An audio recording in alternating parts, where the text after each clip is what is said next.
si Ryan, inubuhay sa taong 2040. Dalawang dekada na ang nakakalipas na maganap ang isang malaking trahedya sa mundo at sa Pilipinas. Binalot ng kalaliman ng pandemya ang buong mundo. Isa sa mga biktima nito ay ako na sa aking paglaki ay bahagi nila ang kanilang kalunos-lunos na karanasan sa bansa. Kaya halika, samahan mo ako. Balikan natin ang taong 2020 na nagpahirap sa mga Pilipino. Luzon, Visayas at Mindanao. May 5,000 na ang mga pamilyang iniligtas sa pagtutulong at pagbuga ng ahon, puso at laon ng buhay.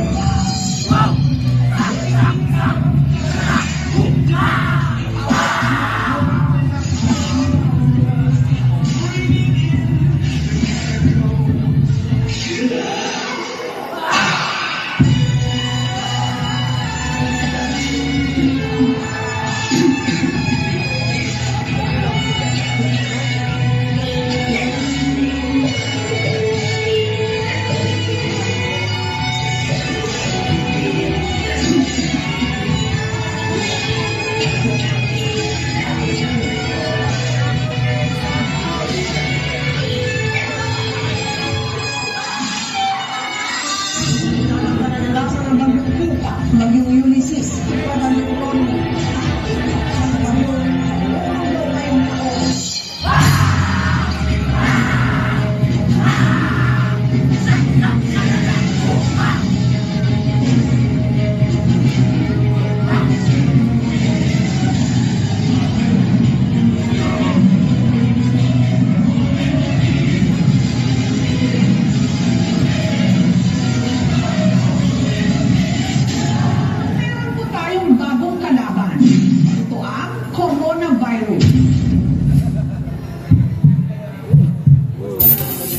to target 300 plus deaths so far. The country's actually and counting.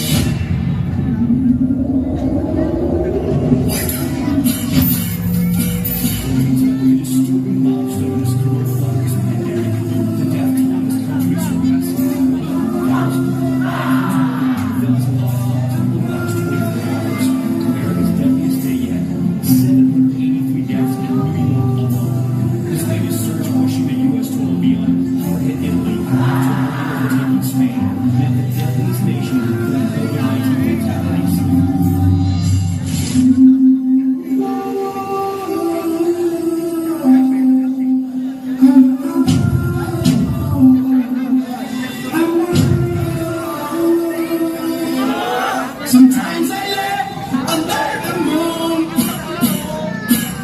I thank God I'm breathing. Then I pray, don't take me soon, 'cause I am here for a reason. In my fears I drown, but I never let it get me down. So when negativity surrounds, I know someday,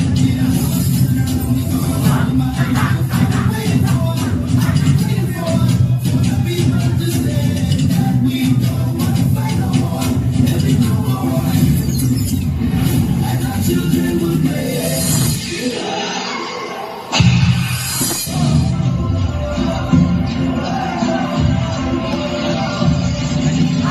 Give me freedom, give me fire, give me reason, take me higher.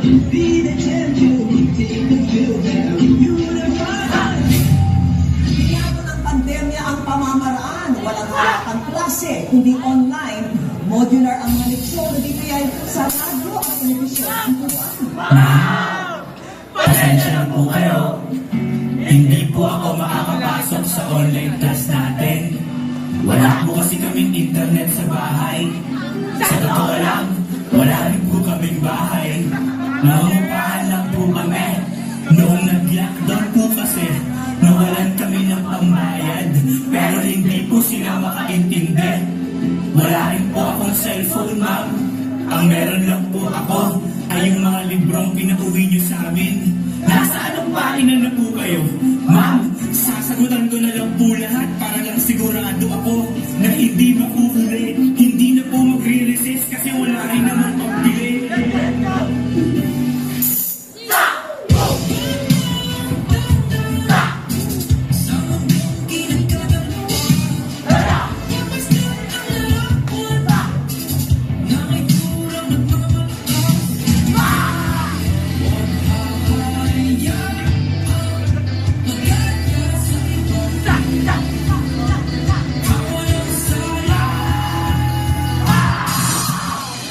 sinasunod nila ko.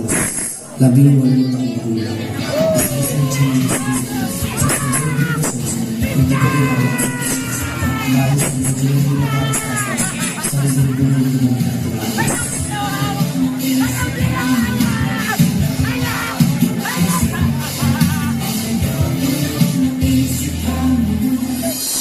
ng pamilya na mag-inang malapit ang binaril ng kapitbahay nilang pulis.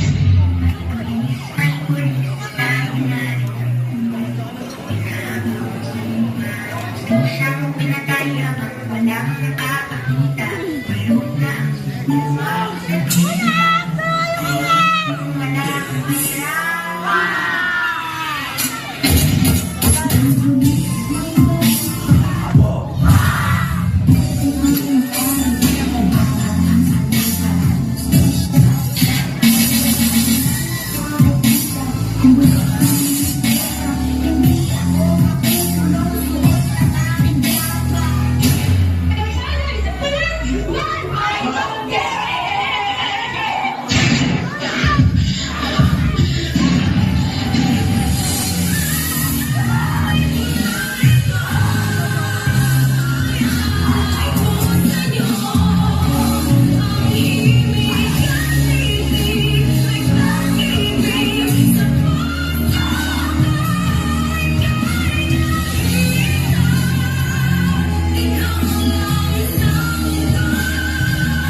Kasalanan mo raw kapag namatay ka na mahirap.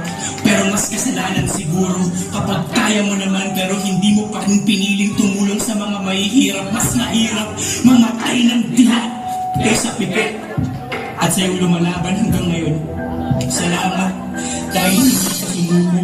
Hindi man alam ng iba yung mga sarili mong pagsubok. Nakikita naman ng Diyos sa iyong puso. Pero alalahanin mo na hindi ka lang basta lumalaban. Nagtatanim ka rin ngayon ng buwento ng katapangan na bukas pwedeng anihin ng kabataan. Pilipinas, kaya natin to. Pilipino tayo. Ang galing. Saludo.